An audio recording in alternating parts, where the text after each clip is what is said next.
My life changed a couple years ago when I discovered something called the progress principle. When you are starting off at anything, you're going to be really bad at it, period. One of the things that you're going to have to become great at is letting all of the noise drift away into nothing and getting into laser focus on the thing that you're working on.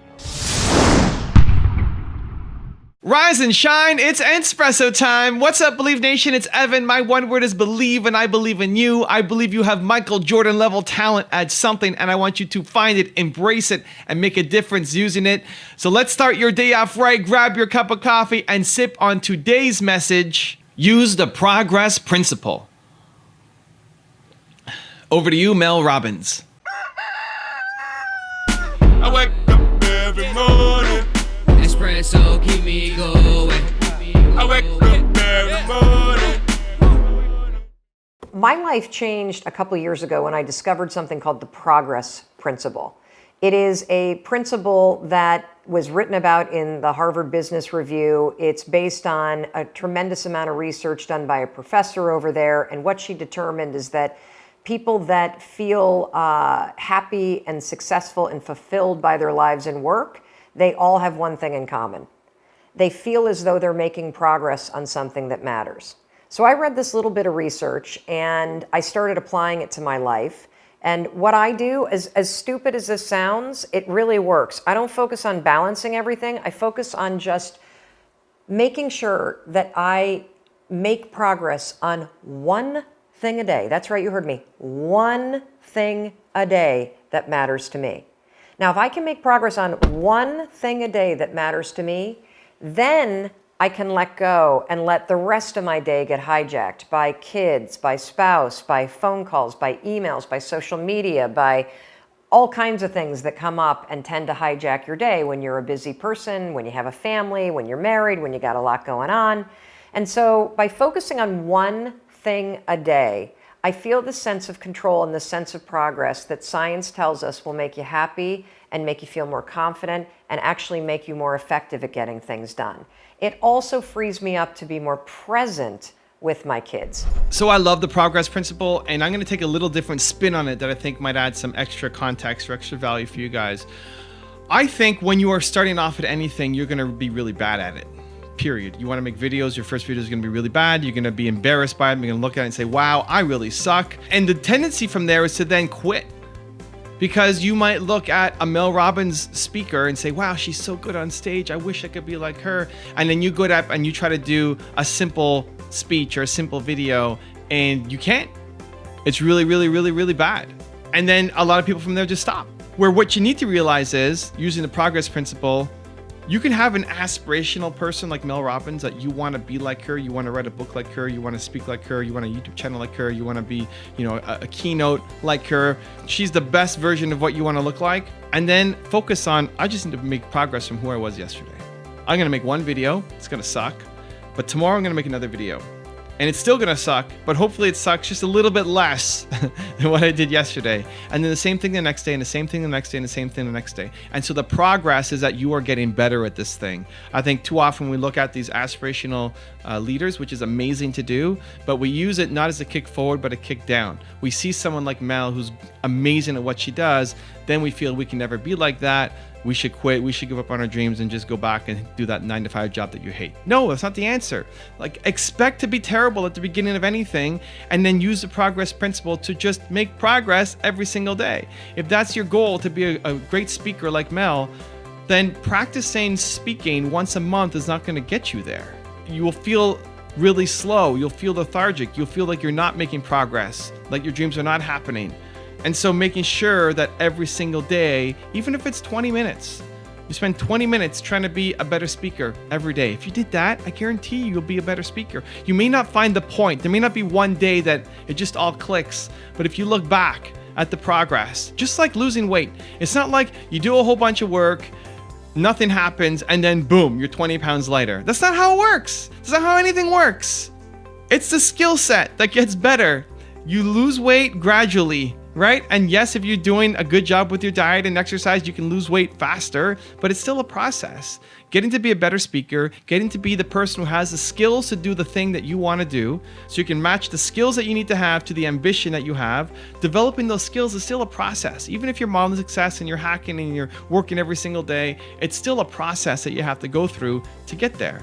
And too many people get so discouraged along the process that they quit. And really, I love using the progress principle in this way. And that every day you're just trying to do a little bit better than you did yesterday. And you can love having these aspirational leaders to look up to. That's the inspiration. That's where you're going to get to. But the most important thing is that you got better than you were yesterday. And if you do that enough, like, you'll feel it. You'll feel the sense of growth, the sense of accomplishment, the momentum that you couldn't do this thing yesterday and now you kind of did it a little bit better and you're going to be a little bit better the next day. You don't have to take 350 videos like I did before you weren't absolutely embarrassed. It was 350 videos before I was absolutely embarrassed by my own content, where most people would give up after 3 or 2 or 1 or 7, and then that's it and they can't be a speaker.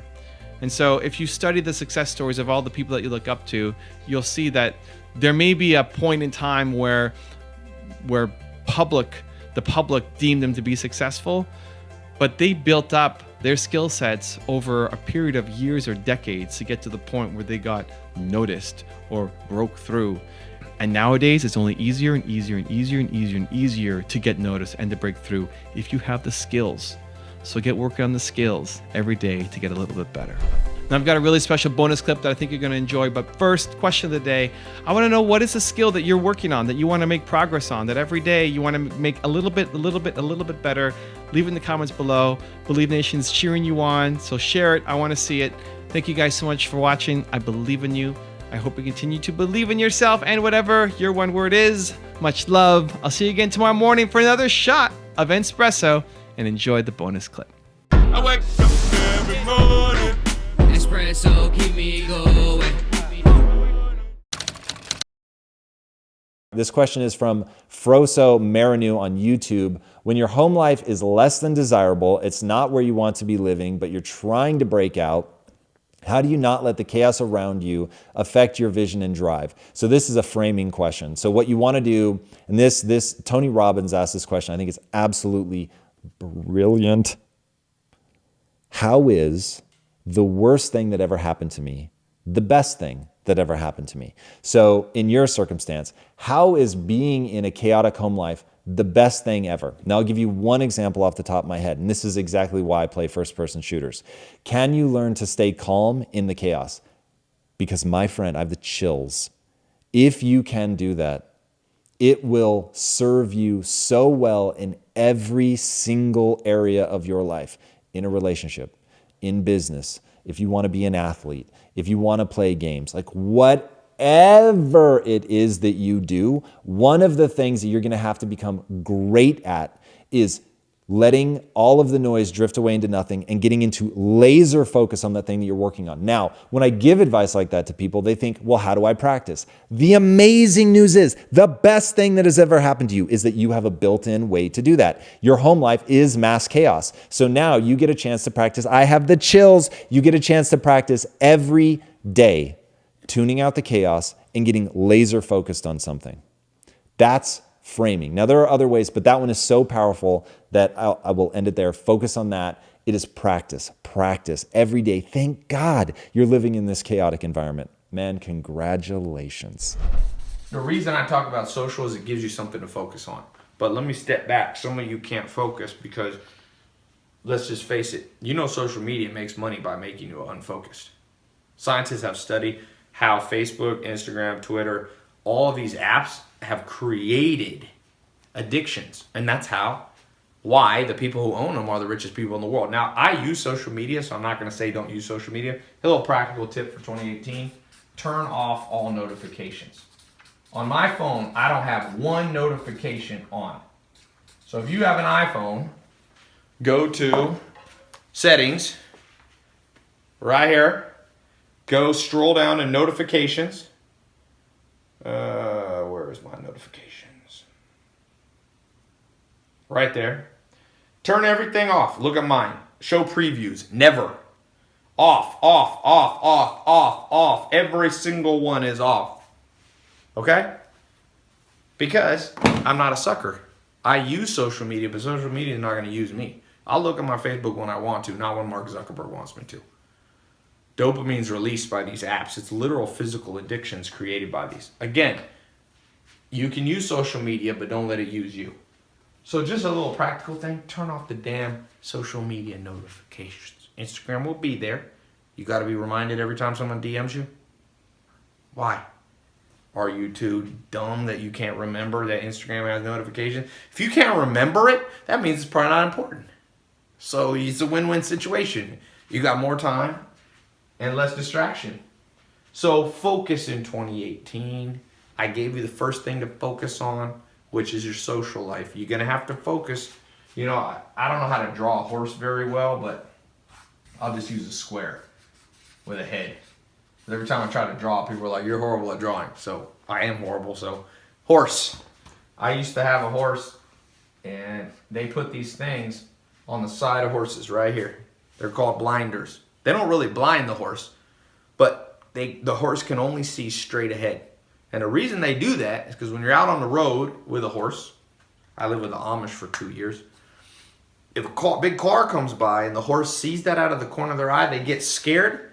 And I actually knew a guy, he was driving along the side of a road, there was a cliff on the edge, that he didn't put the blinders on that horse to focus the horse. A big truck was coming, the horse saw it and kind of went like that aside. Boo! Now he didn't die, but he went right off the cliff. Got injured. Got thrown off 3, 4, 5, 6 months rehabilitating from their injury. That's a good metaphor for people. You need to put your blinders on and focus straight ahead for 2018. What do you want out of 2018? More money, more happiness, more time, more freedom. Focus that brain on that thing. You can't be, this is the average person's brain in 1 second. They want to focus on, let's say they're trying to improve their business. Well, they also thinking about, oh, I got a DM. Oh, okay, Snapchat. Oh, well, yeah. Oh, my mom's calling me. Oh, I wonder, you know, what happened on the next Game of Thrones episode. Focus. It can be as simple as, for example, make a time when you check all your social media. I do it. I try to check it once a day.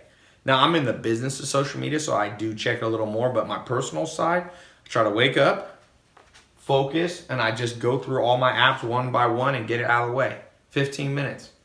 You know, I have a lot of social media followers, so it sometimes takes me a little longer. I got 13 million or something, so I get a lot of DMs, but still, I'm not going to check them all. Be real. Why? Just because, you know, so if you got 1,000 or 2,000 followers or whatever, 5,000, I used to have 100 followers. It took me 10 seconds a day. And then I don't need to check it. The average person at work is checking their email, they said, like 20 to 50 times an hour. What a waste of life, man. Don't waste your life. If you tell yourself a story long enough, you start to believe it. And once you believe it, you act like it. I have tussled with a whale, I done handcuffed lightning, throw thunder in jail. Now you know I'm bad. Only last week I murdered a rock, injured a stone, hospitalized a brick. I'm so mean I make medicine sick. The fundamental key to success is it can take between 18 and 254 days of taking action for a new habit to stick. I've created a new course called 254 Confidence, where every single day for 254 days, I will be sending you a video between 30 seconds and 5 minutes long that you start your morning with around making you feel confident. It's absolutely free. Check out the link in the description below to get access.